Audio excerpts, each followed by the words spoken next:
جب حضرت مہدی کی قیادت میں مسلمان صاحب ایمان اہل عرب یہودیوں اور عیسائیوں کی طاقت سے ٹکرائیں گے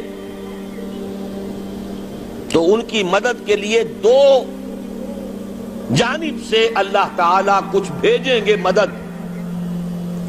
ایک تو آخری مرحلے میں مدد آئے گی حضرت مسیح عیسیٰ ابن مریم کا نزول، جو یہودیوں کی طرف رسول بنا کر بھیجے گئے تھے.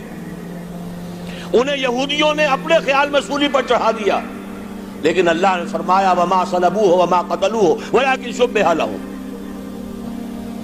بل رفعہ اللہ الیہ. اللہ تو اپنی طرف اٹھا کر لے گیا. اور احادیث صحیحہ جو کہ ہمارے ہاں متواترہ کے درجے میں، وہ احادیث جو صحیحین کی ہیں، ان سے ثابت ہے کہ حضرت عیسیٰ ابن مریم دوبارہ زمین پر آئیں گے. اور یہودیوں کا سب سے بڑا سرغنہ جو خود مسیح ہونے ہی کا دعویٰ کر رہا ہوگا، مسیح الدجال، اسے حضرت مسیح قتل کریں گے. لیکن ایک دوسری حدیث سے معلوم ہوتا ہے کہ مشرق سے فوجیں آئیں گی حضرت مہدی کی مدد کے لیے. یخرجون ناس من المشرق یؤدون للمہدی یعنی سلطانہ. مشرق کی طرف سے فوجیں آئیں گی کہ جو مہدی کی حکومت کو مستحکم کریں گی. خراسان کا لفظ آتا ہے ایک دوسری حدیث میں. خراسان سے سیاہ عالم چلیں گے، انہیں کوئی نہیں روک سکے گا یہاں تک کہ وہ یروشلم میں جا کر نصب ہو جائیں گے. اور حضور کے زمانے میں اچھی طرح سمجھ لیجئے، ہند کسے کہتے تھے حضور کے زمانے میں؟ پاکستان ہند میں شامل نہیں تھا. سندھ و ہند، سندھ ایک مکمل ملک تھا، ہند اس کے بعد شروع ہوتا تھا. یہ راجپوتانے کا اور تھر کا ڈیزرٹ جو ہے، اس سے آگے جو ہندوستان ہے وہ ہند تھا. یہ جو ہمارا پاکستان ہے یہ ہمیشہ ہند میں شامل نہیں رہا. حضور کے زمانے میں بالخصوص سندھ و ہند، دریائے سندھ چلا آ رہا ہے. یہ ساری ٹریبیوٹریز جو پنجاب کے اندر اس کی ہیں، یہ سب ایک علیحدہ ملک ہے جو اس زمانے میں سندھ کہلاتا تھا. اور نمبر 2 یاد کیجئے، اس زمانے میں خراسان ایک علاقہ تھا جس میں موجودہ افغانستان کا 2/3، تھوڑا سا حصہ ایران کا، اور جہاں تک میں تحقیق کر سکا ہوں آج تک پاکستان کا بھی علاقہ، خاص طور پر مالاکنڈ ڈویژن جو اس خراسان میں شامل ہے. خراسان سے سیاہ عالم چلیں گے جو جا کر یروشلم میں نصب ہوں گے. یہاں بھی ایک نقطہ نوٹ کر لیجئے، پہلے بھی یروشلم ہم سے چھینا تھا. کس نے چھینا تھا؟ عیسائیوں نے، کروسیڈرز. واپس کون لیا؟ کس نے لیا؟ عربوں میں دم نہیں تھا، عرب عیاشیوں کی وجہ سے کھوکھلے ہو چکے تھے. واپس لینے والا صلاح الدین ایوبی، کرد خون. اب دوبارہ یروشلم لیا جا چکا. چھینا کن سے گیا؟ عربوں سے. عرب واپس لے سکتے ہیں؟ کوئی اندیشہ اگر ہو سکتا تھا عراق کے بارے میں کہ شاید اس کے ایٹمک دانت نکل آئے، جو سازش کی گئی، جس طرح اس احمق اور پاگل صدام حسین کو دام میں پھنسایا گیا.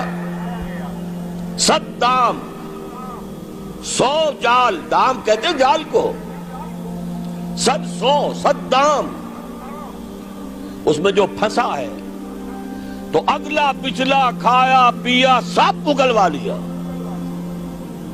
اور ہے ہی کون؟ اس کے پاس ایٹمک ہتھیاروں کا ذخیرہ موجود ہے، اور کسی کے وہ ایٹمک دانت بھی نکلنے نہیں دے رہے. پاکستان کے اوپر کتنا دباؤ، اور ہمیں نہیں پتا کتنا کچھ دباؤ قبول کیا جا چکا. یہ تو سبھی مانتے ہیں. کیپ کر دیا گیا، روک دیا گیا، آگے تو نہیں بڑھ رہا، یہ تو سبھی مانتے ہیں. رول بیک بھی ہو گیا یا نہیں کچھ پتہ نہیں. لیکن کسی صورت یہ نہیں تسلیم کریں گے، قبول کریں گے کہ کسی مسلمان ملک کے پاس ایٹم بم آ جائے. یہودیوں کے پاس ذخیرہ موجود، سب جانتے ہیں. بہرحال یہ جان لیجئے اس علاقے سے امید ہوتی ہے سندھ اور خراسان. حالات بہت خراب ہیں ہمارے، اور حالات بہت خراب ہیں افغانستان کے بھی، لیکن حالات کے بدلتے اللہ تعالیٰ کی مشیت کے تحت دیر نہیں لگا کرتی. سیرت نبوی میں مجھے نظر آتا ہے سن 10 میں، 10 نبوی، ہجرت سے 3 سال پہلے، 2.5 سال پہلے، کہیں سے کوئی امید کی کرن نظر نہیں آتی تھی کہ عرب میں اسلامی حکومت قائم ہو جائے گی. 10 برس ہو چکے محمد الرسول اللہ کو دعوت دیتے ہوئے، اور ابھی تک بمشکل 125 آدمی ہے. اپنے بل پر، اپنے طاقت پر مکے میں رہ بھی نہیں سکتے. کیسے ہو جائے گا؟ کہاں سے ہو جائے گا؟ میں آج پوچھتا ہوں، کوئی سر بتائے، کہیں سے کوئی امید کی کرن اس وقت نظر آتی ہے؟ اس ماحول میں لے جائیے. اگلے 3 سال میں کیا ہو گیا؟ پہلے سال 6، اگلے سال 12، اس سے اگلے سال 72، اور بیعت عقبہ ثانیہ، ہجرت، اور وہاں سے اب حضور کی طرف سے انیشیٹ شروع ہو گیا، انیشیٹو. تو ہم نہیں کہہ سکتے اللہ تعالیٰ کی قدرت، اللہ کی مشیت. یہ یقین ہے کہ دنیا کے خاتمے سے پہلے نظام خلافت قائم ہوگا، اور تمام دنیا میں ہوگا. ظاہر ہے کہیں پہلے کسی ایک جگہ سے ہوگا، جیسے حضور کے زمانے میں ہوا. اگر بیک وقت پوری دنیا میں ہو سکتا تو حضور کے دست مبارک سے ہوتا. اگر حضور کے دست مبارک سے بھی ایک ملک میں ہوا، جزیرہ نما عرب میں ہوا، پھر حضور کے امتی ہیں نا، ابو بکر ہیں، عمر ہے، عثمان ہے، صحابہ کرام کی فوجیں نکلی ہیں، امتی ہیں. امتیوں کے ہاتھوں اس کی توسیع ہوئی. اب بھی یہی ہوگا، کسی ایک علاقے میں ہوگا. میرا گمان ہے، میں یہ یقین سے نہیں کہہ سکتا. گمان بھی میرا ان احادیث کی روشنی میں ہے جو میں نے آپ کو بتا دی اور موجود ہے اس کتابچے کے اندر. علامہ اقبال نے بھی انہی کے حوالے سے کئی کہا ہے، میرے عرب کو آئی ٹھنڈی ہوا جہاں سے، میرا وطن وہی ہے، میرا وطن وہی ہے.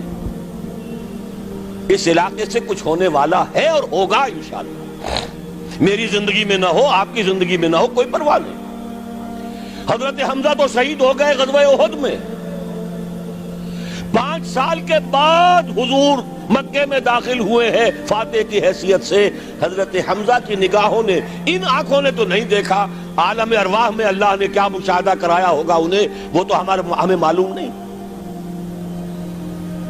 بعض صحابہ شہید کر دیے گئے مکے ہی میں.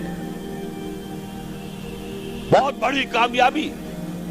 اپنی جان لگا دیں، اپنے آپ کو کھپا دیں، اپنے آپ کو مٹا دیں. جس طرح روڑی کوٹ کر بنیادوں میں بھر دی جاتی ہے، ہماری ہڈیوں کا چورا بنا کر اور ہمارے خون کے اندر اسے گوندھ کر اگر وہاں ڈال دیا جائے، اس سے بڑی سعادت کوئی نہیں. اس پر تعمیر ہو خلافت علی منہاج النبوہ کی، ہم اس کی بنیاد کے اندر دفن ہو جائیں، یہی بہت بڑی سعادت ہے. لیکن یہ ہوگا. میں نے عرض کیا تھا کہ یقین ہے مجھے کہ ہوگا، اور ہر صاحب ایمان کو یقین ہونا چاہیے کہ ہوگا. باقی یہ کہ یہ آثار ہیں اور احادیث بھی ہیں، اور 400 برس کی تاریخ بھی بتاتی ہے کہ یہیں سے ہوگا. 1000 برس تک سارے مجددین امت عالم عرب میں پیدا ہوئے. 11ویں صدی کا مجدد اعظم شیخ احمد سرہندی کہاں دفن ہے؟ سرہند میں، ہندوستان میں. 12ویں صدی کا مجدد اعظم شاہ ولی اللہ دہلوی کہاں دفن ہے؟ دہلی میں.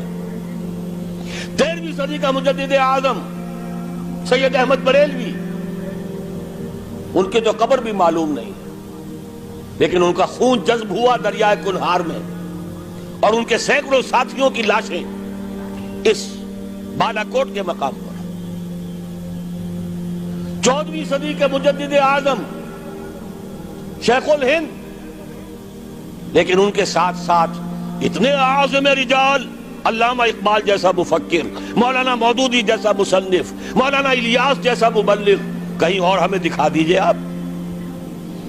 میں کل کہیں عرض کر رہا تھا، دیکھیے پہلے جو ہے 1000 برس تک ہر خیر ہندوستان میں باہر سے آ رہا تھا۔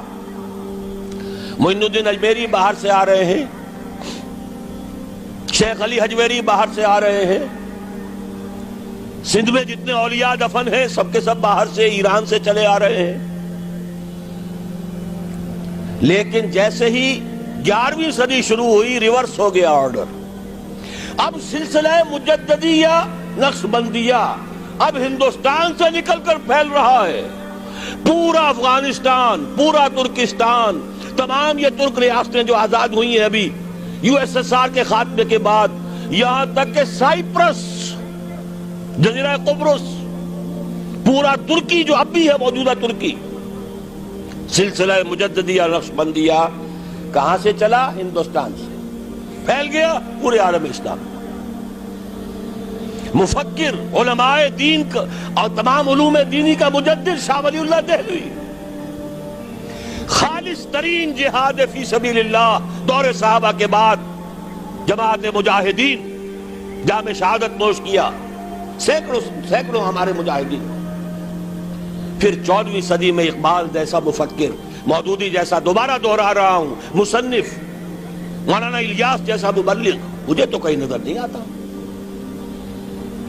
تمام مسلمان ممالک آزاد ہوئے، کہیں اسلام کا نام نہیں لگا، نہ سیوکارنوں نے نعرہ لگایا، نہ کہیں کسی اور نے نعرہ لگایا۔ عربوں نے بھی عرب نیشنلزم کا نعرہ لگایا، اسلام کا نعرہ نہیں۔ تحریک پاکستان میں نعرہ لگا، پاکستان کا مطلب کیا؟ لا الہ الا اللہ۔ صبح عرض کر چکا ہوں، تحریک خلافت پوری دنیا میں کہیں نہیں، صرف بر عظیم پاک و ہند میں۔ اور کیسی تحریک خلافت کہ ہندو شریک ہوئے، گاندھی شامل ہوا، پورے ہندوستان کو جس نے گنجا دیا۔ یہ دوسری بات ہے کہ جب خود مصطفیٰ کمال نے ختم کر دیا تو اب کیا کرتے؟ مدعی سست گواہ چست۔ نوٹ کرنے کی بات ہے، کچھ آثار ہیں، 400 سال کی تاریخ ہے، بتا رہی ہے پاکستان کا قیام خود ایک معجزہ۔ یہ ساری چیزیں مشیت ایزدی میں کسی بڑے خیر کا پیش خیمہ ہے۔